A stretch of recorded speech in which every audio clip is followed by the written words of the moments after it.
And today we're going to have a look at the story of three sisters. Their names were Dorothy, Helena and Carmelita. And let's see how Padre Pio was able to very subtly play a vital role in influencing the direction their lives were to take, and ultimately that they could reach their destiny. So please do stay tuned to find out about this.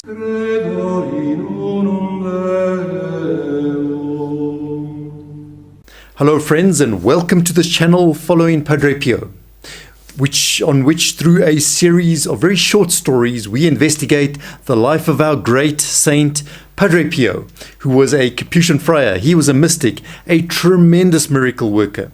Do stay tuned to find out more about Padre Pio and also to see what his intercession could do for you or someone you love. Do also help us in our apostolate, our Padre Pio apostolate. And if you would like the video and share the video with your friends or colleagues, that helps us a lot. And also do enroll your mass prayer intentions. Just see the video on how to enroll on the end screen. In this story today, we're going to see that there were three sisters. They were siblings, and they were visiting Italy from the United States. And one of them read an article, Dorothy read an article on Padre Pio, and so now they all became interested in Padre Pio, and they decided they have to make the journey to San Giovanni Rotondo. And there, once they arrived at the monastery, they found they could not just walk up to Padre Pio and greet him and start a conversation, because there were so many other people wanting to do exactly the same. And they had to get permission now to go and stand in a crowd on a particular corridor, and Padre Pio would walk past. And sure enough, when Padre Pio walked past, in the midst of this large crowd, he singled them out and he stopped in front of them and he started talking to them, to these three ladies, and he spoke just for a couple of minutes. He was very happy to learn they're from America, they're visiting, and then at the end he made a humorous remark and everyone laughed a little bit, and so Padre Pio had welcomed them into their midst. And the sisters, they spent the next 10 days waiting in the confessional queue in the church. Through a series of coupons, they would wait in the queue.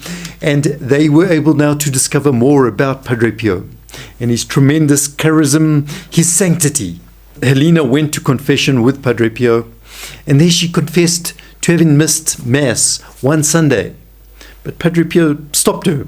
This was very surprising, because he said, no, you've already confessed this previously at another confession. You don't need to confess it again. And then she remembered, yes, she had. When she was in Rome, she had confessed this sin. So how did Padre Pio know? He had read this somehow in her soul. It had been revealed to Padre Pio. Well, the sisters, as we said, were impressed. And so from now on, they wanted to know more about Padre Pio. And every year, Dorothy and Helena, they would now make an annual visit during their summer vacation to San Giovanni Rotondo. This was quite easy for them because they were teachers, so they had this extended long summer break, and they made sure they were there in San Giovanni Rotondo during the break. Inevitably, they would then run into Mary Pyle. We've come across her previously. She was an American heiress, and she gave up absolutely everything, her fortune, her inheritance, her fame, because she just wanted to be near to the one she said was a living saint. And in addition, they would help with the mountains of letters, of correspondence that arrived for Padre Pio. And there was a huge benefit from this, because while they were sitting down, Mary Pyle would share with them all sorts of little stories, interesting things she had learned about Padre Pio, things that were beyond coincidence. And through this, they learned a lot about Padre Pio. They also noticed there were doctors who would arrive there, and they would ask Padre Pio to bless their hands because they were to perform a very difficult surgery that morning. And so isn't that how it works in a Catholic society? Both faith and reason come together and work for the ultimate good. And so it continued, and at one point Dorothy perceived that there are just so many graces around San Giovanni Rotondo. So she just wanted now to stay there, to be near Padre Pio. She asked Padre Pio to advise her on this. But Padre Pio said, no, it's not a good idea, because you have so many good works to do back there in the United States. You must return and do these good works. And then later, on another occasion, she was obviously still inspired by this whole idea. And Helena asked if there was anything that she could do to help Padre Pio, something in his apostolate. Could she help? Yes was the answer. Try to do something for the home, for the relief of suffering. Even if you have to make small sacrifices, just try to help in some way. That was for Padre Pio's hospital. So was he now indicating some special calling they had? And then finally, Helena came to this idea. She was a widow. Her husband had recently passed away. She had no children. She was also financially secure. So she decided she wanted now to sell her house, and the proceeds could go towards Padre Pio's hospital. And she put this idea to Padre Pio. But Padre Pio was very cautious now. And he checked, and he double-checked, and he triple-checked to make sure that there were no family or relatives who would be deprived of their inheritance. And when he established there were none, then he said, he went even one step further, and he now predicted for her the exact price that she would sell the house at. And so it turned out. Now her sister Dorothy also wanted to do something very special in some way to help Padre Pio with his apostolate. But she couldn't give a financial gift to Padre Pio because she only had sufficient for herself for her future. So what could she do? Well, she had this very special gift, a real talent.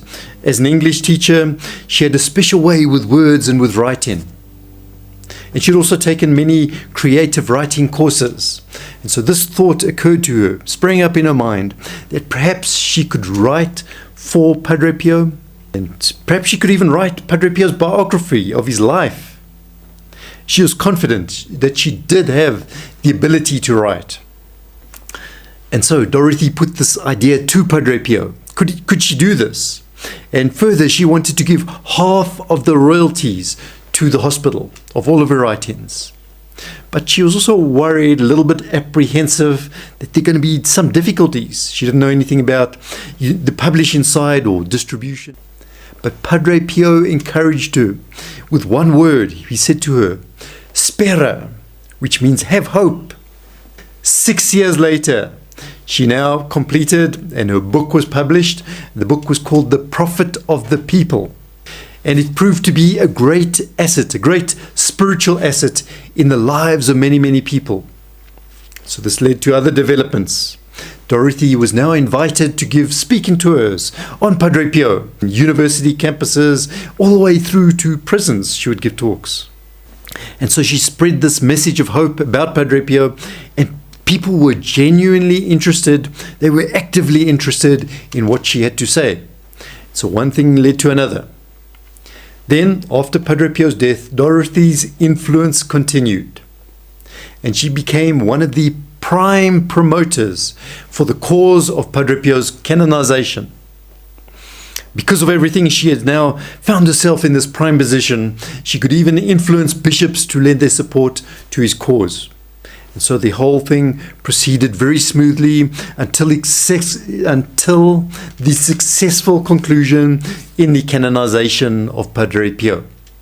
And so here we've seen how Padre Pio, from some very humble coincidences, he was able to guide these ladies that they could reach their ultimate destinies.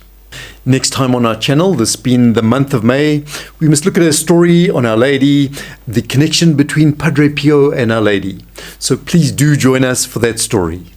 And do make sure that you are subscribed to our channel. Click that subscribe button and click also the reminder bell, and then we will send you notifications of future videos we make.